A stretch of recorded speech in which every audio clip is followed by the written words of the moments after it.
ल गाइड्स हामीहरू अब लाग्यौँ ओह्रालो आफ्नो गन्तव्यतिर। यहाँ धेरै पानी परिसक्यो उतातिर चन्द्रगिरीतिर पानी परेर अब यहाँ पनि त्यो पानी पर्ला पर्ला जस्तो भयो, चिसो भएछ।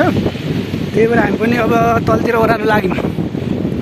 अनि अब यस्तै छ, अलि टाइम बिताउँला भनेको अनि छिटो छिटो गर्नुपर्ने अवस्था आयो। माथितिर त साथीहरू छन् के अरे। अनि मौसम चिसो गरिसक्यो, यी कानहरू चिसो भइसक्यो होइन। त्यही भएर एकदम चिसो लाग्ला जस्तो भयो। टोपी सोपी पनि ल्याइएन है, अब टोपी ल्याएको भए लगाउनु हुन्थ्यो, चिसो भइसक्यो। त्यही भएर अब हिँड्न पर्यो।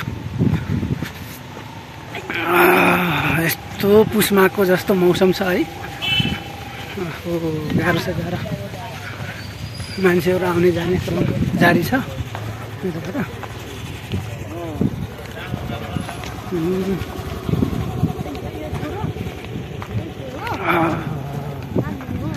चिसो चिसो छ। अब बाइक स्टार्ट गर्नु पर्यो, लाग्नु पर्यो अब। ल